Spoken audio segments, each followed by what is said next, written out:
معزز علماء کرام، قابل احترام ائمہ مساجد اور اصحاب زبان مقررین حضرات، میرے لیے بہت بڑی سعادت ہے کہ میں ایسے روشن چہروں والے اتنی عظیم خدمات انجام دینے والے نفوس قدسیہ کے درمیان موجود ہوں۔ مجھے مالیگاؤں آ کر رشک آتا ہے۔ یہاں کی علمی سرگرمیاں، رفاہی سماجی سرگرمیاں، سیاسی سرگرمیاں، تعلیمی اور مختلف میادین میں قیمتی کارہائے نمایاں انجام دینے والی سرگرمیوں کو دیکھ کر،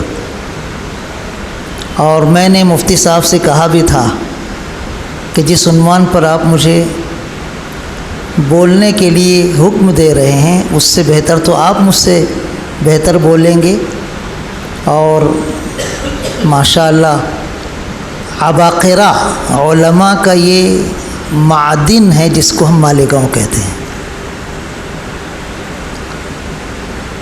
پورے ملک میں نہیں، پوری دنیا میں مالیگاؤں کا نام ہے۔ اللہ اس شہر کو امن و سلامتی والا شہر بنائے، اس کی برکتوں کو اللہ اور زیادہ بڑھائے۔ جمعہ کا جو خطبہ، جمعہ کا جو خطاب ہوتا ہے، کون جانتا نہیں ہے کہ وہ بہت اہم ہے۔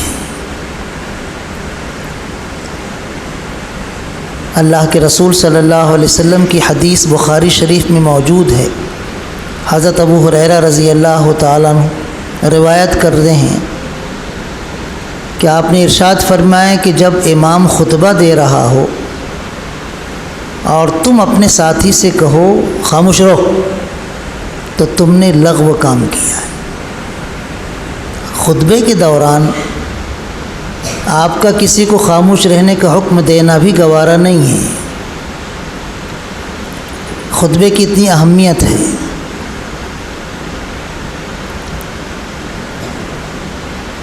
جمعہ کا جو مجمع ہوتا ہے،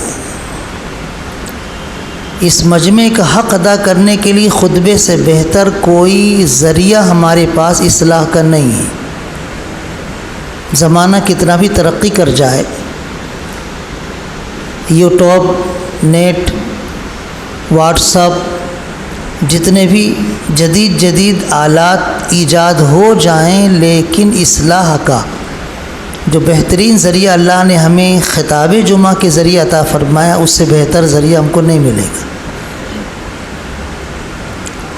جمعہ میں جو مجمع ہمارے سامنے آتا ہے، وہ مجمع ہمتن گوش ہو کر بات سننے کے لیے آپ کو جاگنے کی رات میں بھی نہیں ملے گا۔ کسی بھی موقع پر نہیں ملے گا۔ جمعہ کی نماز پڑھ لینے سے پہلے یہ مجمع مکمل طور پر آپ کے انڈر میں ہوتا ہے، آپ کے قابو میں ہوتا ہے۔ آپ جو اس مجمع کو سمجھانا چاہیں سمجھا سکتے ہیں۔ یہ ہماری کوتاہی ہے کہ ہم اتنے عظیم مجمع سے فائدہ نہیں اٹھاتے ہیں، اور اس کی اصلاح کا جو اہم فریضہ ہمارے کاندھے پر ہے اس کو ادا نہیں کر پاتے ہیں۔ اللہ کے رسول صلی اللہ علیہ وسلم کا جو انداز خطاب جمعہ کا آتا ہے روایتوں میں، وہ ایسا ہوتا تھا جیسے آپ کسی دشمن کے لشکر کی خبر دے رہے ہوں، ڈرا رہے ہوں۔ انذار کا اتنا عجیب انداز ہوتا تھا خطبے کے دوران کہ حضور اکرم صلی اللہ علیہ وسلم کی شان نذیریت بالکل مکمل طور پر واضح ہوتی تھی۔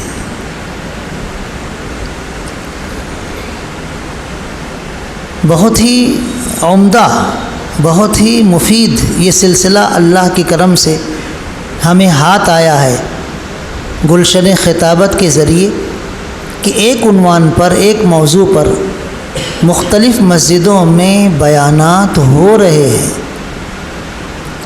انسانی نفسیات ہے کہ کوئی کتنی بھی اچھی تقریر، کتنا بھی بہترین لب و لہجہ والا خطاب کسی ایک ہی مسجد میں دیا جائے تو وہ صدائے بازگشت کی طرح گم ہو جائے گا، اس کا کوئی اثر نہیں ہوگا۔ لیکن ایک ہی بات سادہ انداز میں پورے شہر میں گونج جائے، پورے شہر میں اس کی گونج ہو جائے تو اس کا اثر ہوگا۔ انسان کی نفسیات ہے، ایک بات جب بار بار سنتا ہے تو اس کا اثر قبول کیے رہتا نہیں۔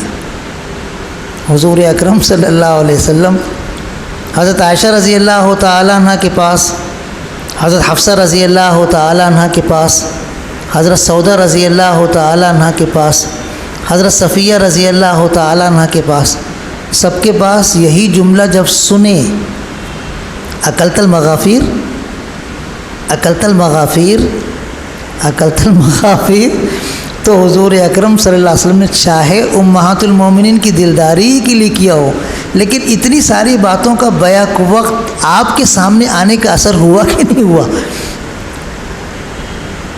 جو حضرت عائشہ رضی اللہ تعالیٰ عنہ، حضرت حفصہ رضی اللہ تعالیٰ عنہ کا جو پلان تھا وہ کامیاب ہو گیا۔ تو جب اتنے پاکیزہ گھر میں یہ شاندار روایت زندہ ہو سکتی ہے تو اتنے بڑے شہر میں ایک ہی عنوان پر بار بار جب بولا جائے گا تو اس کا اثر ہوگا۔ نشے کے خلاف اگر ہم بولنا چاہیں، نوجوانوں میں نشے کا رجحان بڑھ رہا ہے، نشے کے انجیکشن لے رہے ہیں، نشے کی ٹیبلٹ لے رہے ہیں، نشے کے نت نئے طریقے ایجاد کر رہے ہیں، تو اگر اس کے خلاف ایک ہی مقرر چاہے 1 گھنٹہ مکمل بولے، چاہے 2 گھنٹہ مکمل بولے، یا حجاج ابن یوسف کی طرح ظہر سے عصر تک بولتا ہی رہے، کوئی فائدہ نہیں ہوگا۔ لیکن ہر مسجد سے اگر اس کے خلاف بولا جائے گا تو اس کا اثر ہوگا۔ یہ بہت شاندار اقدام ہے، بہت ہی بہترین پیش رفت ہے گلشن خطابت کی شکل میں کہ ایک گروپ بنا دیا گیا ماشاءاللہ۔ اس گروپ میں بڑے مہذب انداز میں، بہت ہی سلیقے سے سارے ساتھیوں کو سمیٹ کر عنوانات اور پھر اس کا مواد جس درجے میں بھی ہو سکتا ہے وہ فراہم کر دیا جاتا ہے، اور آسانی سے ہر مقرر، ہر خطیب، ہر عالم دین اس عنوان پر بول لیتا ہے، تو عوام کے سامنے اچھا خاصا ذخیرہ اصلاح کا آ جاتا ہے۔ میں مبارکباد دیتا ہوں ان تمام احباب کو کہ جو 2020 سے ماشاءاللہ اس اہم کام میں لگے ہوئے ہیں، اور آج اللہ کے کرم سے اتنی شاندار اس کی شکل سامنے آئی ہے کہ میں الفاظ اپنے پاس نہیں پا رہا ہوں۔ اتنے سارے ائمہ اور اتنے سارے علماء کا یہاں اس عنوان پر جمع ہو جانا بہت ہی شاندار بات ہے، بہت ہی عمدہ بات ہے۔ تو خطاب جمعہ کے تعلق سے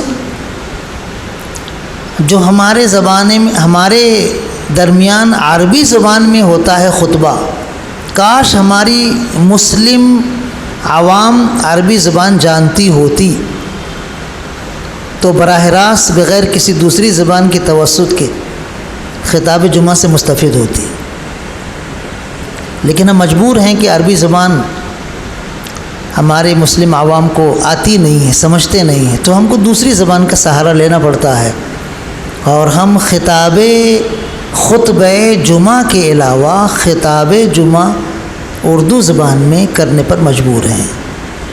لیکن بہرحال یہ بہت ہی بہترین شکل ہے کہ جمعہ کے موقع پر ہم چاہے 10 منٹ، چاہے 15 منٹ، چاہے 20 منٹ، چاہے آدھا گھنٹہ، جیسا بھی ہم کو اس محلے کے اعتبار سے، مینجمنٹ کے اعتبار سے ملتا ہے، اس کو غنیمت جاننا چاہیے۔ میری مؤدبانہ گزارش ہے تمام خطباء سے، تمام مقررین سے، تمام ائمہ سے، کہ جو خطاب وہ کرنا چاہتے ہیں، جو وہ بیان کرنا چاہتے ہیں، جو وعظ کرنا چاہتے ہیں، وہ صرف ایک رسم کے طور پر نہ ہو. اس کے لیے آپ تیاری کرو، اس کے لیے آپ تیاری کیجئے. ابھی حضرت مولانا محفوظ الرحمن صاحب قاسمی رحمۃ اللہ علیہ کا نام نامی اسم گرامی لیا گیا. مولانا عمرین صاحب کے والد بزرگوار رحمۃ اللہ علیہ دھولیا یہ ایک مرتبہ آئے. عصر کی نماز کے بعد میں اپنی کلاس میں بیٹھا ہوا تھا، طلبہ موجود تھے، کچھ بچے میدان میں کھیل رہے تھے، میں اپنا کتاب کا مطالعہ کر رہا تھا. مولانا سلام کر کے آئے، آئیے مولانا، آئیے مولانا، کیسے آنا ہوا؟ تو مولانا نے کہا کہ مجھے جمعہ کے خطبے کے لیے، جمعہ کے خطاب کے لیے، جمعہ میں مجھے تقریر کرنی ہے اس عنوان پر، جمعہ میں مجھے اس عنوان پر تقریر کرنی ہے. اس تقریر کے لیے میرے پاس مواد نہیں ہے، کوئی ماخذ نہیں ہے، کوئی مرجع نہیں ہے. میں نے سنا آپ کے پاس یہ کتاب ہے، میں نے کہا جی ہاں ہے، تو بس اس کتاب کے لیے میں آیا ہوں، مجھے وہ کتاب دے دیجیے، میں جمعہ کے خطاب کے لیے اس کی تیاری کر لوں گا. منجھے ہوئے مقرر برسوں تک وہ ممبر و محراب کی زینت رہے. ان کا یہ عالم تھا کہ اس پیرانہ سالی میں بھی مالیگاؤں سے چل کر دھولیا آئے ایک کتاب کو حاصل کرنے کے لیے، جس کی ضرورت ان کو پڑی تھی جمعہ کے بیان کے لیے، جس عنوان پر ان کو بولنا تھا. تو ہم کو چاہیے کہ ہم جمعہ میں جو بیان کریں اس کے لیے تیاری کریں. احادیث کا ذخیرہ، قرآن کریم کی آیات، کچھ واقعات، کچھ صحابہ کرام رضی اللہ عنہم کے اقوال، آثار، کچھ ہمارے جو اکابر، ہمارے اسلاف، ہمارے بزرگان دین رحمۃ اللہ علیہم کے واقعات ہیں، وہ کچھ اشعار، کچھ مؤثر باتیں، کچھ شاندار شاندار جملے اکٹھے کر کے، بہترین عبارتوں کو اکٹھے کر کے ہم مرتب کریں خطبہ جمعہ، خطاب جمعہ اردو زبان میں. اور یہ کوئی ہماری شان میں گستاخی نہیں ہوگی کہ ہم شیخ الحدیث ہیں، ہم مفتی ہیں، ہم قاضی ہیں، ہم محتمم ہیں، ہم خطیب ہیں، ہم امام ہیں، اور اب ہم تیاری کریں. ہم تو فی البدی بولنے والے ہیں، کس عنوان پر بولوانا چاہتے ہیں بولوائیے، گھنٹوں بول لیں گے. آپ کی صلاحیت اپنی جگہ، آپ کی قابلیت اپنی جگہ، لیکن جس عنوان پر آپ کو بولنا ہے، میری مؤدبانہ گزارش آپ تمام حضرات سے یہ ہے کہ اس کی تیاری کیجیے، بغیر تیاری کے مت بولیے. اس کا اثر یہ ہوگا کہ مجمع میں جو عوام ہیں وہ تو متاثر ہوں گے ہی انشاءاللہ، جو خواص ہیں وہ بھی متاثر ہوں گے. جمعہ کے مجمع میں عوام بھی ہوتے ہیں، خواص بھی ہوتے ہیں، پڑھے لکھے بھی ہوتے ہیں، عصری علوم کے ماہرین بھی ہوتے ہیں، ہم سے زیادہ تجربہ رکھنے والے لوگ بھی ہوتے ہیں، ہم سے زیادہ سوجھ بوجھ رکھنے والے لوگ بھی ہوتے ہیں. اگر ہم تیاری کر کے وعظ و نصیحت کریں گے تو اس کا اثر پورے مجمع پر ہوگا. اور اگر بغیر تیاری کے بولیں گے محترم بزرگ دوستو، محترم بزرگ دوستو، محترم بزرگ دوستو، مستقل ایک تسبیح ہو جائے گی 5 منٹ کی تقریر میں، تو اس میں مجمع اکتاہٹ کا شکار ہو جائے گا. میں نے کئی مرتبہ جمعہ کے دن اپنی طالب علمی کے زمانے میں سامعین کو دیکھا ہے اونگتے ہوئے، اور جب اونگتے اونگتے دھم سے گرے بہت زور سے تو مقرر کو گالی دینے لگے، ابے بیٹھاؤ بے کے. تو یہ شکل نہیں ہونی چاہیے. ہم تیاری کر کے آئیں گے تو انشاءاللہ اس کا اثر ہوگا اور اس کی وقات ہوگی. دوسری بات، اگر آپ کو بیان کے لیے جمعہ میں خاص طور سے، ہاں یہ جمعہ نہیں، ہاں اس میں 5-10 منٹ اگر میں زیادہ بول لوں گا تو برا مت مانیے گا. جمعہ کے بیان میں نپا تلا ٹائم ہوتا ہے. کچھ لوگ بھوکے رہتے ہیں، کھائیں گے جا کے، کچھ لوگوں کو نیند کا غلبہ ہوتا ہے، جائیں گے سوئیں گے، کچھ لوگوں کو کام ہوتا ہے، ڈیوٹی ہوتی ہے، وہ جائیں گے اپنے آفس میں. کچھ لوگوں کو کہیں سفر کرنا ہے، وہ گاڑی کے انتظار میں، مختلف حاجتوں والے، مختلف ضرورتوں والے لوگ ہوتے ہیں۔ آپ کو ایک محدود ٹائم دیا گیا ہے، 10 منٹ، 15 منٹ، 20 منٹ، آدھا گھنٹہ، جو بھی ٹائم دیا گیا ہے، کوشش یہ کیجیے کہ اس ٹائم سے پہلے ہی آپ اپنا بیان ختم کر لیں، اس سے پہلے ہی آپ اپنا بیان ختم کر لیں، تو اس کا اثر یہ ہوگا کہ آئندہ آپ کو بیان کرنے کے لیے خوشی خوشی لوگ دعوت دیں گے، ورنہ کچھ لوگ تو ضرور بولیں گے ابے اوکے مت بلاؤ بے۔ میں ناگپور گیا تھا، ناگپور جامع مسجد جو ہے مومن پورے میں، بڑی عالیشان مسجد ہے، مجھ کو کوئی جانتا نہیں تھا، اور ویسے بھی کوئی میں نامور نہیں ہوں، میں ایک گمنام طالب علم ہوں۔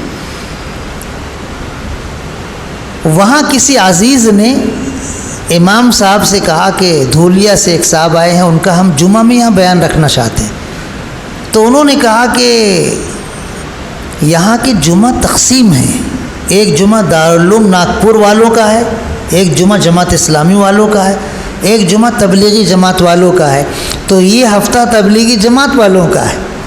تو اب جن مولانا کو تم دھولیا سے لائے ہو، ان کا اگر بیان کرنا چاہتے ہو تو تبلیغی جماعت کے جو ساتھی ہیں ان سے اجازت لینی پڑے گی، ان سے اجازت لی تو انہوں نے خوشی خوشی اجازت دے دی۔ مجھے پتہ چلا کہ ان کی اجازت سے مجھے یہ موقع ملا ہے، اور مجھے 20 منٹ دیا گیا تھا، تو میں نے 15 منٹ میں ہی دعوت پر بات کی، چونکہ تبلیغی جماعت والوں نے یہ اصرار کیا تھا کہ اپنا ہفتہ مجھے دے دیا تھا، تو میں نے دعوت کے عنوان پر ہی حضرت مولانا محمد الیاس رحمۃ اللہ علیہ، حضرت مولانا محمد یوسف رحمۃ اللہ علیہ، مولانا انعام الحسن صاحب رحمۃ اللہ علیہ، جو ہمارے دعات ہیں اس علاقے کے، اللہ نے جن سے بہت کام لیا ہے عالمی پیمانے پر، ان کی جو سرگرمیاں تھیں، ان کی جو دعوتی کارنامے تھے، بہت مختصر انداز میں 15 منٹ میں نے سمیٹ کر ان کے سامنے رکھا۔ تو سارے دعوت کے ساتھی آئے جو مرکز سے آئے تھے، وہاں جو مرکز تھا، سب آئے، کہنے لگے کہ ایک ہفتہ اور رک جائیے، ایک ہفتہ اور رک جائیے، آپ کا مستقل اسی عنوان پر بیان۔ میں نے کہا ایک ہفتہ بول رہے ہو، شام کو میں جا رہا ہوں بابا ٹریول سے واپس دھولیا۔ کہا کہ پھر کب آئیں گے؟ میں نے کہا دیکھیں گے، ایک آدھ سال کے بعد آئیں گے۔ وہ اتنے خوش ہوئے کہ وہ 1 سال تک انتظار کرتے رہے، اور 1 سال کے بعد جب میں گیا تو سارے کام کاج چھوڑ کر انہوں نے دعوت کے عنوان پر مجھے جمعہ میں بیان کرنے کا موقع دیا۔ تو وقت کی پابندی کر لیں، جمعہ کے بیان کے لیے تیاری کر لیں، اچھا سا انداز، اچھا سا خطاب آپ پہلے سے تیار کر لیں، تو اس کا اثر انشاءاللہ بہت زبردست ہوگا۔ اسی کے ساتھ ساتھ آپ کو بولتے ہوئے مجھے اچھا نہیں لگ رہا ہے، یہ سمجھ لو میں آپ کو نہیں اپنے آپ کو بول رہا ہوں، کہ ہم بیان کرنے میں مخلص ہوں، صرف اللہ کی رضا ہمارے پیش نظر ہو، ہماری شہرت نہیں، ہمارا کوئی دنیاوی مفاد نہیں، صرف اللہ کی رضا۔ اپنی ساری تیاری کے بعد اب اللہ سے دعا کر لو کہ اللہ جمعہ میں میرا بیان ہے، آپ ہی تاثیر عطا فرمانے والے ہیں، اخلاص کے ساتھ میری زبان میں اثر پیدا فرما دیں، میں جو بولوں اس کا اثر ہو، اور میری بھی ہدایت اور دوسروں کی بھی ہدایت کا ذریعہ ہو۔ آپ دعا مانگ لیں، اخلاص اپنے اندر پیدا کر لیں، یہ آپ کے لیے زاد راہ ہوگا، زاد آخرت ہوگا۔ دنیا کا جو فائدہ ہے، آپ کی نیک نامی، آپ کی شہرت، آپ کی مقبولیت، آپ کی محبوبیت جو ہوگا وہ تو ہوگا، آخرت میں آپ کے لیے بہت ہی اہم ذخیرہ ہوگا، بہت اہم فائدہ ہوگا۔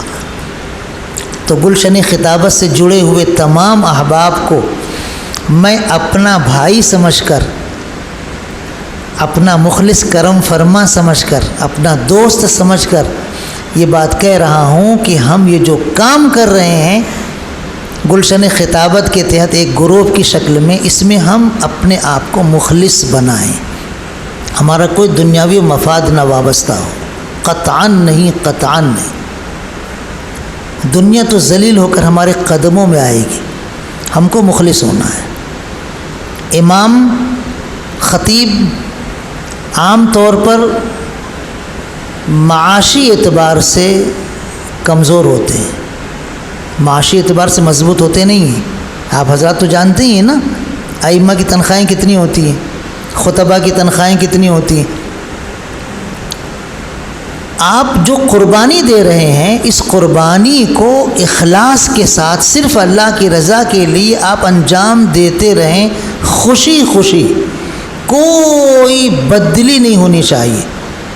اگر کوئی مصلی، اگر کوئی متولی، اگر کوئی شخص آپ کی کسی بات پر تنقید کر رہا ہے، آپ پر کیچڑ اچھال رہا ہے، تو آپ بالکل اس کی طرف توجہ نہ دیں، اپنا کام کرتے رہیں۔ اللہ کے رسول صلی اللہ علیہ وسلم نے تقسیم کیا تھا اپنا حق خمس میں سے، تو انصار صحابہ میں سے کسی کو نہیں دیا تھا۔ انصار صحابہ یہ مخلص جانثار فدوی صحابہ تھے۔ انہوں نے کہنا شروع کر دیا، اللہ اپنے پیغمبر کی مغفرت فرمائے، ہماری تلواروں سے اب تک دشمن کا خون ٹپک رہا ہے، پھر بھی ہم کو اللہ کے رسول صلی اللہ علیہ وسلم دے نہیں رہے ہیں، نئے نئے لوگ جو آئے ہیں اسلام میں ان کو دے رہے ہیں۔ حضور اکرم صلی اللہ علیہ وسلم کی یہ بات پہنچی، آپ نے سارے انصار صحابہ کو جمع کیا، کہا صرف انصار کا جوڑ ہوگا، انصار کے لوگ کوئی دوسرا نہیں آئے گا۔ ہم لوگ تو تاجروں کے جوڑ میں بھی گھس جاتے ہیں، علماء کے جوڑ میں گھس جاتے ہیں، اور پتہ نہیں کس کی جوڑ میں گھس جاتے ہیں، صرف انصار کا جوڑ، انصار کے علاوہ کوئی نہیں رہے گا۔ آپ نے پوچھا کہ میں نے یہ سنا ہے تمہارے بارے میں کہ تم نے ایسا کہا ہے؟ تو جو بڑی عمر کے پختہ کار صحابہ تھے انصار، ان کا کہ اللہ کے رسول ہم نے تو نہیں کہا، یہ نوجوان چھوکروں نے کہا ہے، نوجوان پوروں نے کہا، یہ نوجوان جوشیلے ہوتے ہیں، جذباتی ہوتے ہیں، انہوں نے کہا ہے۔ تو حضور اکرم صلی اللہ علیہ وسلم کا دیکھیے کیا انداز ہے، سبحان اللہ۔ ہر خطیب کے اندر یہ خوبی ہونی چاہیے۔ یاد رکھو، آپ سونے سے زیادہ قیمتی، ہیرے جواہرات سے زیادہ انمول الفاظ، پھولوں سے زیادہ خوبصورت اور خوشبودار مہکتے ہوئے الفاظ بھی آپ خطاب میں بولو گے، تب بھی کوئی نہ کوئی آپ کے کسی نہ کسی جملے کو پکڑ کر تنقید کرے گا، آپ کے خلاف کچھ نہ کچھ بولے گا۔ آپ خفا مت ہوئیے گا، چراغ پا مت ہوئیے گا، آپ اس سے باہر ہو کر کچھ الٹا سلٹا مت کر ڈالیے گا، سنجیدگی کے ساتھ، ٹھنڈے دل و دماغ سے ایسے ہی کریں گے جیسے ہمارے اسوہ حسنہ ہمارے پیغمبر صلی اللہ علیہ وسلم نے اس موقع پر کیا کہ آپ نے انصار صحابہ رضی اللہ عنہم سے کہا کہ کیا تم اس بات سے راضی نہیں ہو کہ سب لوگ تو اپنے اپنے گھروں میں مال و دولت لے جا رہے ہیں اور تم اپنے گھروں میں اللہ کے رسول کو لے جا رہے ہو، اس پر راضی نہیں ہو؟ سارے انصار صحابہ رونے لگے کہ اللہ کے رسول ہم راضی ہیں، خوشی خوشی راضی ہیں، آپ ہمارے درمیان ہیں، اس سے بڑھ کے دولت اور کوئی نہیں ہو سکتی۔ یہ مجمع کو اپنے اینڈر میں کرنا اخلاص کے ساتھ، ان کی بری اور کڑوی باتوں کو پی جانا اور ان کو اپنے سے قریب کرنے کی ادا حاصل کرنا مقرر کے لیے، خطیب کے لیے، جمعہ کا بیان کرنے والے کے لیے ضروری ہے، بالکل ضروری ہے۔ آپ کی کوئی بھی بات کو 15 منٹ کی تقریر میں کسی بھی جملے کو، کسی بھی عبارت کو کوئی بھی پکڑ کر لا تقربوا الصلاۃ وانتم سکارا جیسے، دیکھو نماز کے قریب مت جاؤ، قرآن کہہ رہا ہے، وانتم سکارا کو ہٹا کے ایسے آپ کی عبارت کو توڑ مروڑ کے ادھر کا جملہ ادھر جوڑ کے پتہ نہیں کہاں سے وائرل کر دیں گے، پتہ نہیں کہاں سے کہاں پہنچا دیں گے۔ تو زیادہ جذباتی مت ہوئیے گا، ٹھنڈے دل و دماغ سے اس کو حل کرنے کی کوشش کیجیے گا۔ ہر پیچیدہ مسئلے کو سلجھایا جا سکتا ہے۔ جمعہ کا جو خطاب ہوتا ہے اس کو غلط معنی دے کر خطیب کے خلاف ہنگامہ کھڑا کرنے والے کچھ فتنہ پرور معاشرے میں ہوتے ہیں۔ خطیب کے خطاب کو توڑ مروڑ کر معاشرے میں اس کے خلاف اس کی شبیہ بگاڑنے والے کچھ فتنہ پرداز ہوتے ہیں. اگر آپ کے خلاف ایسی کوئی شکل ہو گئی تو آپ جذباتی مت بنیے گا، ٹھنڈے دل و دماغ سے اس کو حل کیجیے گا. آپ کا دشمن، آپ کے خلاف فتنہ پیدا کرنے والا وہی مر جائے گا اور معاشرہ پورا آپ کا ہمنوا رہے گا، آپ کے خلاف کوئی بھی نہیں جائے گا. یہ خطاب جمعہ کے متعلق کچھ گفتگو تھی. جمعہ کا دن بہت مبارک دن ہوتا ہے. آپ حضرات تو جانتے ہیں کہ اس میں ایک لمحہ ایسا آتا ہے جس لمحے کی دعا ہر حال میں قبول ہوتی ہے. ہم اس لمحے کو تلاش کر کے اس سے فائدہ اٹھانے کی کوشش کریں. گلشن خطابت ہم کو اللہ نے ایک بہت شاندار پلیٹ فارم دے دیا ہے. اس سے بھی اچھے اور کارنامے ہم انجام دے سکتے ہیں اللہ کی رضا کے لیے. اس سے بھی عظیم کارنامے انجام دے سکتے ہیں اصلاح معاشرہ کے لیے. وہ اس مبارک دن کی اس ساعت کو حاصل کرنے کی کوشش میں ہم کوئی جمعہ ضائع نہ ہونے دیں. مختلف اقوال ہے علماء کرام کی، کسی بھی قول کے مطابق آپ اس ساعت کو حاصل کرنے کی کوشش کریں. بالکل آسانی سے وہ ساعت آپ کو مل جائے گی، بالکل آسانی سے مل جائے گی. اقوال 50 سے بھی زائد ہے کہ وہ کون سا لمحہ ہے. جو بھی آپ لمحہ اپنے طور پر دعا کے لیے چوائس کریں گے، منتخب کریں گے، آپ خلوص دل سے دعا مانگیے. گلشن خطابت ہی کی کامیابی کے لیے صحیح یا کسی اور موڑ پر آگے بڑھنے کے لیے صحیح. جمعہ کا دن ہم کو اللہ نے اتنا قیمتی دن دیا ہے کہ حضور اکرم صلی اللہ علیہ وسلم نے ارشاد فرمایا کہ اللہ نے یہ یہودیوں کو بھی دیا تھا، عیسائیوں کو بھی دیا تھا، لیکن وہ آپس میں اختلاف کیے، اس کو قبول نہیں کیے. اللہ نے ہم کو دیا اپنے کرم سے اور ہم نے قبول کر لیا. یہودیوں نے سنیچر کا دن لیا، جمعہ کو ٹھکرا دیا. عیسائیوں نے اتوار کا دن لیا، سنڈے، جمعہ کو ٹھکرا دیا. اللہ نے ہم کو جمعہ کا دن عطا فرمایا اور ہم کو اللہ نے اتنا عظیم دن دے دیا. تو یہ عظیم بہت ہی مبارک دن ہے. میں نے 20 مرتبہ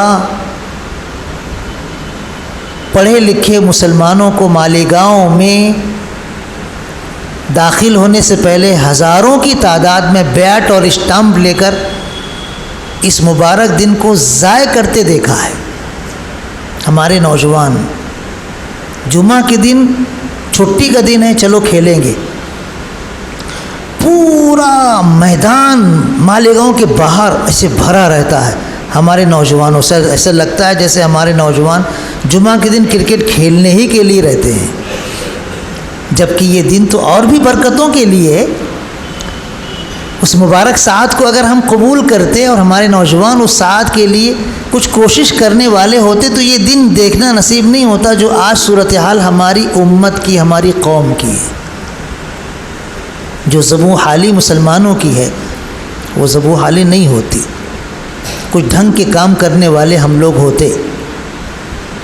آج اسرائیل جو ملعون قوم ہے، ملعون، لعن الذین کفروا من بنی اسرائیل علی لسان داؤد و عیسی ابن مریم غیر المغضوب علیہم ولا الضالین ہم پڑھتے ہیں. یہ مغضوب علیہم ہیں، یہ ملعون قوم ہے، لیکن ان کا بچہ آج اتنا طاقتور ہو گیا ہے کہ پورا عالم اسلام اس کے سامنے بالکل بھیگی بلی بنا ہوا ہے، کچھ نہیں کر سکتا. پورا عالم اسلام 40 سے زیادہ حکومتیں ہیں، 50 سے زیادہ حکومتیں کچھ نہیں کر پا رہی ہیں، مٹھی بھر ہے. کسی مضمون نگار نے لکھا تھا عرب کے کسی میگزین میں کہ دنیا کے مسلمان اگر ایک ایک پتھر بھی ماریں تو اس پتھر کے ڈھیر میں پورا اسرائیل دب جائے گا. اتنے مسلمان ہیں، لیکن دیکھو صورتحال کیا ہے. مسلم قوم اپنے آپ کو ضائع کر رہی ہے. ہم نجات دہندہ بن کر اپنی قوم کے لیے اٹھ کھڑے ہوئے ہیں اس شکل میں کہ ہم خطاب کے ذریعے جمعہ کے موقع پر جو مفید عنوانات ہوں گے ان عنوانات پر اپنی قوم کو جھنجھوڑیں گے، بیدار کریں گے، اٹھائیں گے. ابھی کچھ عنوانات ہمارے سامنے مفتی صاحب نے پیش کیا، وراثت کا عنوان ہے، حاجی حج کر کے آتا ہے اس کے بعد کیا کرنا چاہیے۔ ہمارے مولانا شفیق الرحمان صاحب نے کہا کہ آج تک میں نے اس عنوان پر بولا ہی نہیں تھا، یہ گلشن خطابت کی اس بہترین کارکردگی کی وجہ سے اس عنوان پر بھی بولنے کا موقع ملا۔ تو ہم یہ جو کام کر رہے ہیں ماشاءاللہ بہت اچھا کام کر رہے ہیں، اس کام کو اور قوت کے ساتھ کیجیے، اور قوت کے ساتھ، اور زیادہ اخلاص کے ساتھ۔ میں شروع سے آخر تک اپنے ساتھیوں کی سرگرمیوں کو محسوس کیا ہوں۔ میں مغرب کی نماز یہاں پڑھا ہوں، اس وقت سے لے کر عشاء کی نماز پڑھنے تک اور جلسہ شروع ہونے تک میں نے محسوس کیا کہ جو کام کرنے والے ساتھی ہیں گلشن خطابت گروپ کے، ماشاءاللہ یہ بڑے سنجیدہ اور بہت ہی فعال اور بہت ہی مخلص ہیں، سرسری طور پر نہیں کر رہے ہیں کہ ایک ہوا کا جھونکا آیا اور چلا گیا۔ 2020 سے کام کر رہے ہیں ماشاءاللہ، آج 2024 چل رہا ہے اور کام ماشاءاللہ آگے بڑھ رہا ہے، ہو رہا ہے۔ تو ابھی جیسے مفتی صاحب نے کہا کہ ہماری مسجدوں کے کچھ ائمہ وہ ہیں جو مقرر نہیں ہیں، تو ان سے مؤدبانہ گزارش ہے کہ کم از کم آنے والے مقرر کی پذیرائی کریں، ان کا خطاب سنیں، ان کا بیان سنیں، تاکہ ان کی حوصلہ افزائی ہو۔ ان کو کم از کم بٹھا کر عطر عطر لگا دیں، پانی وانی پلا دیں، ان کا شکریہ ادا کریں اور مزید ان کو آنے کی دعوت دیں۔ اس طرح ان کی حوصلہ افزائی کریں تاکہ آپ کے مقرر نہ ہونے کی وجہ سے آنے والے مقرر کا حوصلہ بڑھے، اور آپ اگر اسی طرح مقرر بن جائیں تو اور اچھی بات ہے۔ بہت سارے ہمارے ایسے ائمہ ہیں جو مقرر نہیں تھے، لیکن گلشن خطابت کی ان ساری سرگرمیوں کی وجہ سے ان کے اندر ایک چٹکی سی پیدا ہوئی، چنگاری سے پیدا ہوئی، اور انہوں نے خطاب دینا شروع کر دیا، بیان کرنا شروع کر دیا۔ بہت اچھی بات ہے ماشاءاللہ۔ تو ہم اگر مقرر نہیں ہیں لیکن مسجد کے امام ہیں اور ہماری مسجد میں کوئی مقرر گلشن خطابت گروپ کی طرف سے آ رہا ہے تو اس کی پذیرائی کریں، اس کی حوصلہ افزائی کریں تاکہ یہ سلسلہ اور قوت کے ساتھ آگے بڑھے۔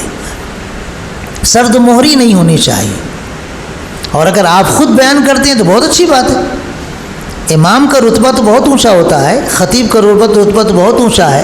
حضور اکرم صلی اللہ علیہ وسلم نے مرض الوفات میں جب اپنے ممبر پر نماز پڑھانے کے لیے حضرت ابوبکر صدیق رضی اللہ تعالیٰ عنہ سے کہا جاؤ ابو بکر کو حکم دو وہ نماز پڑھائیں گے، تو حضرت عائشہ رضی اللہ تعالیٰ عنہ فرمایا تھا نا کہ اللہ کے رسول میرے والد تو بڑے نرم دل ہیں، جب ان کو احساس ہوگا کہ آپ مصلی پہ نہیں ہیں تو روتے روتے ان کا برا حال ہو جائے گا، وہ نہیں پڑھا پائیں گے۔ حضرت عمر رضی اللہ عنہ بڑے مضبوط اعصاب کے مالک ہیں، وہ سنبھال لیں گے، آپ ان کو حکم دے دیجیے۔ حضور نے کہا ابو بکر کو حکم دو وہی نماز پڑھائیں گے۔ اب حضرت عائشہ رضی اللہ تعالیٰ عنہ سوچنے لگی مجھ اکیلے سے کام ہو نہیں رہا ہے، تو حضرت حفصہ رضی اللہ تعالیٰ کو اپنی ہمنوا بنایا، اے حفصہ دیکھنا حضور بول رہے ہیں میرے ابا کو نماز پڑھانے کے واسطے، تو جانتی نا کہ میرے ابا ادھر لکڑے سکڑے نرم دل ہیں، وہ اگر مصلی پہ کھڑے ہو اور یہ سوچ کر کہ حضور نہیں ہے حضور نہیں ہے حضور نہیں، کیا پڑھائیں گے، وہ رو رو کے برا حال ہو جائے گا ان کا۔ تیرے والد مضبوط ہیں، وہ سنبھال لیں گے، ہے نا، چل چل تو بھی بول۔ حضرت حفصہ رضی اللہ عنہ بھولی بھالی سیدھی سادھی وہ آ گئی اور بولنے لگی کہ اللہ کے رسول صحیح تو بول رہی ہے عائشہ،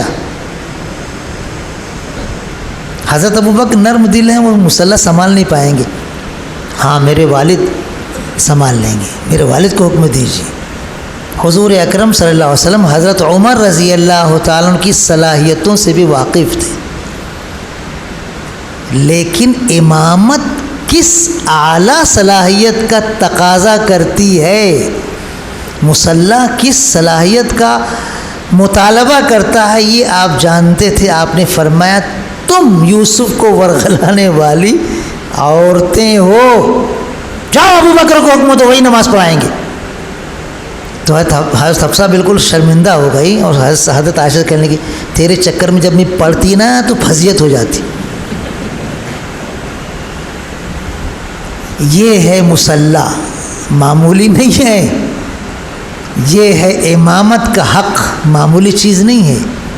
ایک زمانہ تھا امامت وہی کرتا تھا جو حاکم ہوتا تھا، جو شہر کا سب سے بڑا ذمہ دار ہوتا تھا، وہ امامت کرتا تھا، چاہے وہ کیسا بھی ہو، لیکن وہ امامت کرتا تھا۔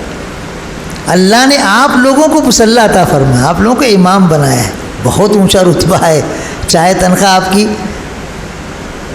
15,000 ماہانہ ہو، 8,000 ماہانہ ہو، 6,000 ماہانہ ہو، لیکن بہرحال آپ کا مرتبہ بہت اونچا ہے۔ تنخواہیں کوئی چیز نہیں ہے، تنخواہیں کوئی چیز نہیں۔ آپ سوچتے ہوں گے کہ یہ ہمارے حق کو مارنے والے مولانا ہیں، ہمارے پیٹ پہ لات مارنے والے مولانا ہیں۔ میں تنخواہوں کے تعلق سے آپ سب سے زیادہ حوصلہ مند ہوں۔ میں یہیں مالیگاؤں میں ایک موقع پر ایک مکتب کے سالانہ جلسے میں بیان کر چکا ہوں، اور اس وقت مسجدوں کے بڑے بڑے متولیان موجود تھے۔ میں نے کہا مسجد نبوی کے امام کی تنخواہ 25,000 ریال ہے، اور ایک امام نہیں ہے، 15-20 امام ہیں۔ حرم مکی کے امام کی تنخواہ اور اونچی ہے۔ آپ کو اماموں کی تنخواہ بڑھانا چاہیے۔ تو ایک ٹرسٹی کہنے لگے، تورے بیٹوا کے، میں مورے بھتیجوا کے، اب امام بنائیوں، 25,000 تنخواہ مل رہی ہے۔ اس طرح انہوں نے طنز کیا تھا، لیکن میں نے کہا تھا کہ نہیں، ائمہ کی تنخواہ بڑھنی چاہیے، اور صرف ائمہ کی نہیں بلکہ مدارس کے اساتذہ کی تنخواہ بھی بڑھنی چاہیے۔ مدینہ منورہ میں ایک استاد نحو کا درس دینے والے کلاس میں آ کر کہنے لگے، رات بھر مجھے کھانسی آئی ہے، میں سبق نہیں پڑھا سکوں گا، میں جنرلی طور پر تمہارے سوالات کے جوابات دوں گا، پوچھو کیا پوچھنا ہے۔ سوالات کرتے رہے طلبہ، جوابات دیتے رہے۔ درمیان میں ایک طالب علم نے کہا کہ حضرت جب آپ ہمارے سوالات کے جواب دے رہے ہیں تو سبق ہی پڑھا دیجئے نا۔ طالب علم عبارت پڑھے گا، آپ اس کی وضاحت کر دیجئے۔ تو وہ استاد کہنے لگے، بیٹے یہ کتاب جو نحو کی میں پڑھاتا ہوں الفیہ ابن مالک کی شرح ہے،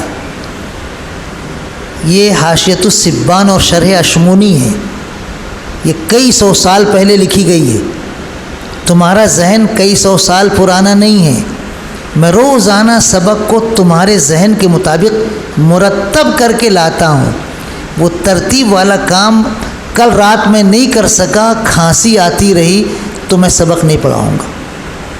کیا درس دینے کی امانت کا حق! طلبہ ایک دم سے مبہوت ہو گئے۔ تو کسی طالب علم نے کہہ دیا کہ حضرت جب آپ بیمار تھے، کھانسی آ رہی تھی تو ایک دن کی چھٹی لے لیتے، 15 دن کی ویسی چھٹی منظور ہے، تنخواہ کٹتی نہیں ہے، تو ایک دن چھٹی لے لیتے نا۔ تو انہوں نے جواب دیا تھا کہ تنخواہ ہم کو حکومت اتنی زبردست دیتی ہے کہ ہم کو ایک دن بیمار رہنے کے باوجود چھٹی لیتے ہوئے شرم آتی، تنخواہ کا اتنا اثر ہوتا ہے۔ تو میں تو ائمہ کی تنخواہوں کے بارے میں اور علماء مدارس، اساتذہ مدارس کی تنخواہوں کے تعلق سے بہت زیادہ وسیع ذہن والا ہوں، شاید آپ اس کا تصور بھی نہیں کر سکتے۔ لیکن پھر بھی میں آپ سے یہ درخواست کر رہا ہوں کہ اگر آپ کی تنخواہ کم ہے، 6,000، 8,000، 10,000، 12,000، تو آپ اس کا قطعاً کوئی اثر مت لیجیے، آپ اپنا کام پوری دل جمعی سے کیجیے۔ امامت کر رہے ہیں پورے شوق و ذوق سے، اور امامت کا حق ادا کرتے ہوئے امامت کیجیے۔ جمعہ کا خطاب کر رہے ہیں، جمعہ میں بیان کر رہے ہیں، تو پورے تمام اس کے آداب اور شرائط کا لحاظ کر کے آپ خطاب کیجیے، بیان کیجیے، تنخواہوں کو مت دیکھیے، انشاءاللہ مستقبل آپ کے ہاتھ میں رہے گا۔ وقت کافی ہو رہا ہے، مجھے تو کہا گیا تھا کہ پورا جلسہ ہی 11:30 بجے سمٹ جائے گا، لیکن ہمارے مفتی صاحب صدر محترم، میں بڑے ادب سے کہتا ہوں کہ صدر محترم سب سے پہلے آتے ہیں، لیکن گستاخی معاف، آپ کی مصروفیات کی وجہ سے میں جانتا ہوں آپ کا اخیر میں آنا ہی ہمارے لیے بہت بڑی برکت ہے۔ اللہ آپ کی عمر میں، آپ کی صلاحیتوں میں جلا عطا فرمائے، آپ کو اور زیادہ اپنے یہاں اپنے بندوں کی محبوبیت و مقبولیت عطا فرمائے، اللہ آپ کو عزت عطا فرمائے، اللہ آپ کو پورے شہر کے لیے نہیں پورے ملک کے لیے نجات دہندہ بنا دے، اللہ آپ کی صلاحیتوں کو قبول فرمائے، اللہ آپ کی کوششوں کو قبول فرمائے۔ میں مغرب بعد سے ہی مفتی صاحب کا انتظار کر رہا تھا، اس سے پہلے بھی بارہا پروگراموں میں مفتی صاحب سے نیاز حاصل ہوا ہے، لیکن میں سمجھتا ہوں کہ اب شاید میرے دھولیا جانے کا وقت آ گیا ہے، تو میں مفتی صاحب سے زیادہ دیر فیض یاب نہیں ہو سکوں گا، درمیان میں گستاخی کر کے میں اجازت طلب کروں گا کہ آپ مجھے دے دیں، کیونکہ ایک جلسے میں مفتی صاحب نے کرم فرمایا تھا، جلسہ ختم ہو گیا، کچھ ساتھی کہنے کہ مولانا ناشتہ کر لو، کچھ مٹھائی کچھ نمکین ہے، تو میں نے کہا کہ آپ تھوڑا سا وقت لے لیں گے، اتنی وقت میں جھوڑگا پہنچ جاؤں گا، تو مفتی صاحب نے کہا تو کہ کا کھلائے کہ موقع کھلا دے، مولانا کی جان دے۔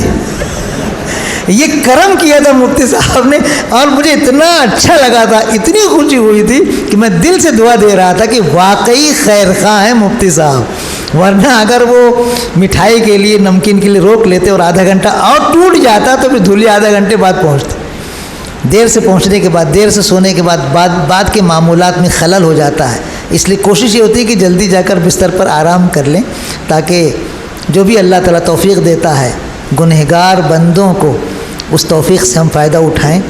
اللہ پاک آپ تمام حضرات کو اپنے یہاں مقبولیت و محبوبیت عطا فرمائے، اور دنیا کی عزت و منزلت جو کسی بادشاہ کے پاس ہے وہ آپ کی جوتیوں کی خاک میں رہے، اللہ آپ کو اتنی عزت دے، اتنی عظمت دے، اتنی بلندی دے، اتنی مقبولیت و محبوبیت عطا فرمائے کہ آپ بادشاہوں کی بادشاہت کو ترچھی نگاہ سے بھی نہ دیکھیں، اللہ آپ کو خودداری عطا فرمائے، اللہ آپ کو صلاحیتوں سے نوازے، اللہ آپ کو محفوظ رکھے، اللہ آپ کو عافیت عطا فرمائے، شرور و فتن سے، آفتوں سے، بلاؤں سے، حادثوں سے، شیطان کے وسوسوں سے، نفس کے شرور سے، حاسدوں کے حسد سے، ساحروں کے سحر سے اللہ آپ کی حفاظت فرمائے۔ آمین۔ وآخر دعوانا الحمدللہ رب العالمین۔